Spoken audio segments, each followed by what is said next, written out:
Hubli power sharing ಮುಖಾಂತರ ಸುಮಾರು 25 ತಿಂಗಳ ಈ ಥರ ಅವರ ಇದ್ದಂಥ ಸದಸ್ಯರ ಅವರ ಇಚ್ಛೆಯಂತೆ ಇದೇನು ಪಾರದರ್ಶಕವಾಗಿ ಎಲ್ಲರೂ ಕೂಡ ಶೇರ್ ಮಾಡಬೇಕು ಅನ್ನೋ ಉದ್ದೇಶದಿಂದ ಸುಮಾರು 24 ತಿಂಗಳಾಗ್ತದೆ 16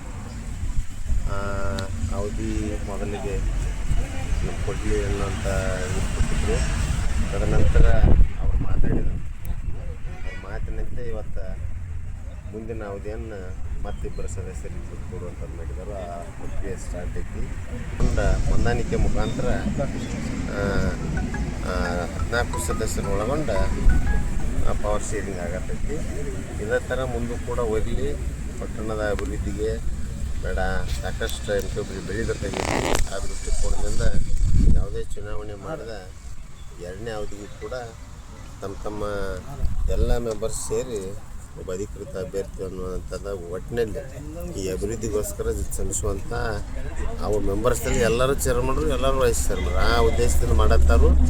ಅದಕ್ಕೆ ಇದೇ ರೀತಿ 2ನೇ ಫೇಸ್ಗಾಗೈತಿ. 3, 4 ಕೂಡ ಇದೇ ಥರ ಹೋಗಲಿ ಅನ್ನುವಂಥ ಆಸೆ ಇಟ್ಕೊಂಡು ಆದಂಥ ಯಾರೇ ಚೇರ್ಮನ್ರಿರಲಿ ಉಪಾಧ್ಯಕ್ಷರಿರಲಿ ಎಲ್ಲರೂ ಚೇರ್ಮನ್ರು ಎಲ್ಲರೂ ಉಪಾಧ್ಯಕ್ಷರು ಅನ್ನುವಂಥ ರೀತಿಯಲ್ಲಿ ಮಾಡತ್ತಾರು. ಇದು ಒಳ್ಳೆಯ ಸ್ಥಿತಿ. ಇದೇ ಥರ ಬೇರೆ ಪಟ್ಟಣ ಪಂಚಾಯತಿಯಲ್ಲಿ ನಡಿಬೇಕು ಅನ್ನೋಂಥ ಆಸೆ ಇಟ್ಕೊಂಡು ಬಂದಂಥ ಚೇರ್ಮನ್ರಿಗೆ ಶುಭಾಶಯ ಕೋರ್ತಾ ಮಾತುಗಳು ಮುಗಿಸ್ತೀನಿ.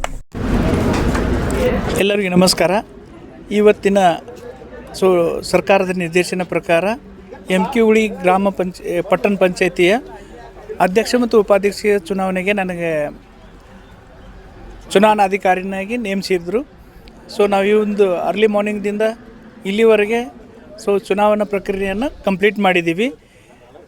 ಅಧ್ಯಕ್ಷರು ಮತ್ತು ಉಪಾಧ್ಯಕ್ಷರ ಸ್ಥಾನಕ್ಕೆ ಅವಿರೋಧವಾಗಿ ಆಯ್ಕೆಯಾಗಿದ್ದು ಒಬ್ಬರು ಲೇಡೀಸ್ ಇದ್ದಾರೆ, ಒಬ್ಬರು ಜೆಂಟ್ಸ್ ಇದ್ದಾರೆ. ಅಧ್ಯಕ್ಷರಾಗಿ ಅವ್ರ ಹೆಸರು ಸುರೇಶ್ ಮುತ್ನಾಳ್ ಅವರು, ಆನಂತರ ಉಪಾಧ್ಯಕ್ಷರಾಗಿ ಲಕ್ಷ್ಮೀ ನಾಗ್ನೂರು ಎಂಬ ಅವಿರೋಧವಾಗಿ ಆಯ್ಕೆಯಾಗಿದ್ದಾರೆ. ಇವ್ರಿಗೆ 2 ನಾಮಪತ್ರ ಬಂದಿದ್ದು, 2 ನಾಮಪತ್ರ ಸಿಂಧು ಆಗಿದ್ದು. ಪಟ್ಟಣ ಪಂಚಾಯತಿಯ ಅಧ್ಯಕ್ಷರಾಗಿದ್ದೀರಾ.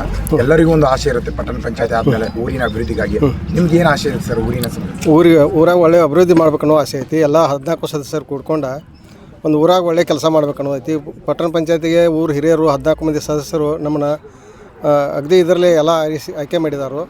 ಅವು ಎಲ್ಲರೂ ಋಣ ತೀರಿಸುವಂಥ ಕೆಲಸ ನಾವು ಮಾಡ್ತೀವಿ. ಎಲ್ಲ 14 ಸದಸ್ಯರು ಕೂಡ ಹೌದು, ಒಮ್ಮತದ ನಿರ್ಣಯ ತೊಗೊಂಡಿದ್ದಾರೆ. 14 ಸದಸ್ಯರು ಊರು ಹಿರಿಯರು. ಹೊಂದಾಣಿಕೆ ರಾಜಕಾರಣ ಮಾಡುವುದರಿಂದ ಊರಿನ ಅಭಿವೃದ್ಧಿ ಕೂಡ ಆಗುತ್ತೆ ಅಂತ ಶಾಸಕರು ಕೂಡ ಹೇಳಿದರು. ಆಗುತ್ತೆ. ನೀವು ಏನು ಹೇಳ್ತೀರಾ? ಆಗುತ್ತೆ. ಎಲ್ಲರೂ ಕೂಡಿ ಮಾಡಿದರೆ ಅಭಿವೃದ್ಧಿ ಆಗುತ್ತೆ. ಎಲ್ಲರೂ 14 ಜನ ಕೂಡಿ ಮಾಡ್ತೇವೆ. ಶಾಸಕರದಾತಿ ಊರಾಗ ಹಿರಿಯರದಾತು ಎಲ್ಲರದು ಅಭಿಪ್ರಾಯ ಸಂಗ್ರಹಣೆ ಮಾಡ್ಕೊಂಡು ಪಟ್ಟಣ ಪಂಚಾಯತಿಯಾಗಿ ಕೆಲಸ ಮಾಡ್ತೇವೆ. ಊರಾಗ ಏನೇ ಬಂದರೂ ಯಾವುದೂ ದ್ವೇಷ ಇದನ್ನು ಬಿಟ್ಟು ಕೆಲಸ ಊರಾಗ ಅಭಿವೃದ್ಧಿ ಮಾಡ್ತೇವೆ ಎಲ್ಲರೂ ಕೂಡಿ. ಆದರೆ ನಿಮ್ಮ ಮುಖ್ಯ ಉದ್ದೇಶ ಊರಿನ ಅಭಿವೃದ್ಧಿ. ಉದ್ದೇಶ ಅಭಿವೃದ್ಧಿ. ನನ್ನ ಎಲ್ಲ ಪಟ್ಟಣ ಪಂಚಾಯಿತಿಯ ಸದಸ್ಯರುಗಳಿಗೆ ನನ್ನ ನಮಸ್ಕಾರಗಳು. ಎಲ್ಲರೂ ಸಹಕಾರ ಮಾಡಿದ್ದಕ್ಕೆ ಧನ್ಯವಾದ ಹೇಳಲು ಇಷ್ಟಪಡ್ತೀನಿ.